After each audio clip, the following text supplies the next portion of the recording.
Charles Barkley is with us by phone from Los Angeles. Charles, it's Kevin Calabro and Steve Smith. Give us your impressions of Tim Duncan as a pro. What did you see from him during the 2 decades that he played in this league? Well, I got you. Obviously, he's the greatest power forward ever.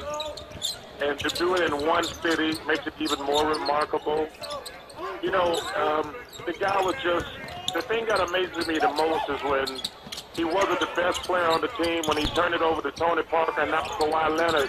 The way he handled it with dignity, that's probably his greatest legacy. Charles, when you talk about Tim Duncan, like you said, so many people talk about him being a great teammate. Talk about his play, how he changed that power forward position, playing it at a 7-footer, and also playing alongside David Robinson. Them two, and the matchups you probably had with those guys. Well, you know, Smitty, I've always said that Kevin McHale was the best player I played against. With his moves down on the post and everything, that made him remarkable and unstoppable. His up and under, his jump hook. And Tim Duncan was just probably a little more athletic than Kevin McHale. You know, I didn't play a lot against him, but just obviously I've been watching and broadcasting. But to me, like I say, Kevin McHale's the best player I ever played against. But Tim Duncan was just like him, but probably just a little more athletic, probably had a better jump shot. But like I say, he's easily the greatest power forward ever. And, man, to play in one city with that organization is amazing. Charles, you mentioned the greatest power forward to play ever, in your opinion. So you'd have to put, if you had a 12-man roster all time, he's on it, correct? Yeah, you know, I said in my list on the you know, I get grief. They're trying to put LeBron past Kobe and Tim Duncan. I said, he's not that yet. I said, you know, my top 5 are Michael, Oscar, Kareem, Bill Russell, and Wilt. And I got Kobe 6 and Tim Duncan 7. And I think you got Bird, Magic, Jerry West, Elgin Baylor, all those guys like 8, 9, 10, 11, 12, depending on where you want to put them. But LeBron's right there if he can win a few more championships. But I got him as the 7th greatest player ever, in my personal opinion. Charles, you mentioned longevity in one market, which is remarkable. Kobe, of course, comes to mind, and then the other, Dirk Nowitzki, who just got a 2-year contract from Dallas, coming into his 18th year at the age of 38. Are those days gone, you think? Or are you going to see a guy that's going to spend, if, you know, good Lord willing, he can play that long, he's going to spend that amount of time in one market? I hope not, because I love it when guys stay to play their entire career in one market. It's pretty amazing if you can do that, especially if you've been great. I'm not talking about role players, but if you've been a great player, I would love to see you play your entire career in one community. But, you know, Kevin, that's the one thing that made Tim Duncan so amazing. You remember now, he's turned that team over to Tony Parker and Ginobili a couple years. Now it's Kawhi Leonard and LaMarcus Aldridge. And how many superstars got the ego, well, lack of ego to be able to do that? That's what makes them great also. Charles, not only that, but the style of play, I think you would agree. I mean, you know, obviously when he was the focus, he's getting the post touches, and then when the 2 young guys come along, Ginobili and Parker, they want to get up and down the floor, to get into the passing game and running more, and he was able to adapt to that beautifully. Yeah, he did. He was able to adapt to it. But like I say, that just means he has to check his ego at the door. Yeah. That's the point I'm trying to make about just being a remarkable teammate and just being a wonderful person. Because, listen, we all been around guys. Steve knows that some guys don't want to pass that torch. Right. Chuck, when you look at this team, San Antonio Spurs, as we transition from a Tim Duncan unbelievable career, they pick up Pau Gasol. What do you think they can do, and how far do you think they can go?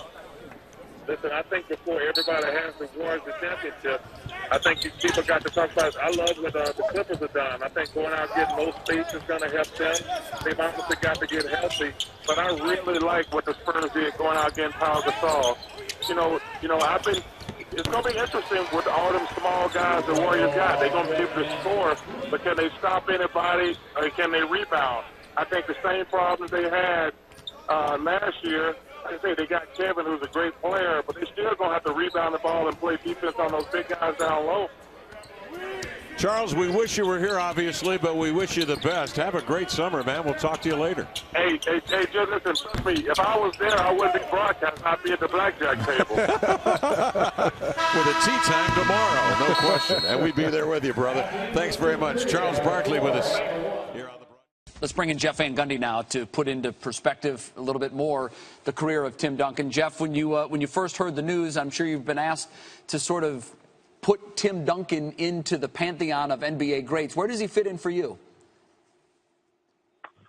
I really try to stay away from the comparison part, Jay, but I would say this, unquestionably a top 10 player of all time.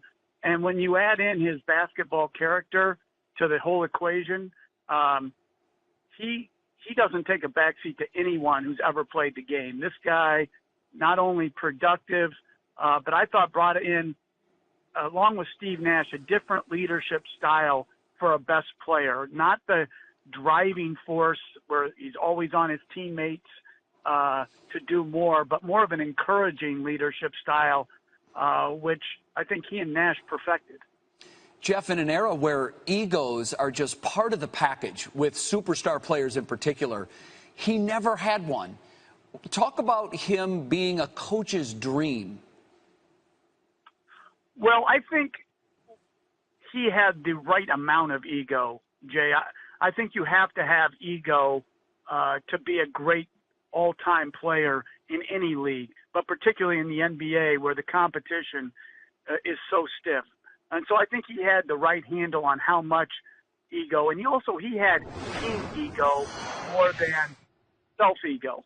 And I think if you ask Greg Popovich, he'll always be indebted to Duncan because when you have one of the all-time greats play for you, they either give you credibility or they snatch your credibility away, not only by how they perform, but how they deal with you and how they accept coaching. And one of the great things for me is to always watch Duncan get coached hard. When he got coached hard by Popovich, whether it was in practice or games, he didn't necessarily always like it or agree with it, but he always took it. And when your best player takes hard coaching, every other player falls into line. And I think Duncan's coachability was one of the highest I've ever seen from an all-time great player. We talk about players sort of matching the personality of their coach, and certainly Pop and Duncan were a perfect fit for one another, but also the city for which he played, San Antonio, similar to Tim Duncan's personality and style. Perhaps a little underrated, but they seem to be a perfect match, San Antonio and Tim Duncan. They were, but I would say this. I think he would have been a perfect match whichever city he would have gone to because he had his, he was humble enough to be as great as he was and perform regardless of where he played. And to me, what's interesting about Duncan and the Spurs, more than how much they won, the 5 championships they won when Duncan played, was how they handled losing. The last 2 years are a great example. They lose in the first round of the Clippers in a tough Game 7 where Chris Paul hits a terrific shot, and then they lose. They were an all-time regular season team this year, 67 wins, and they lose in a second round in a hard-fought series to Oklahoma City. And they handled the losing with as much dignity and class as they did with the winning. And to me, Duncan was at the forefront of that with Greg Popovich. They knew how to lose as well as knew how to win. And I always admired how they handled those types of setbacks. Well, the start of their title runs, 1999 against your New York Knicks. What do you most remember about Tim in that series? Him busting our butt night after night.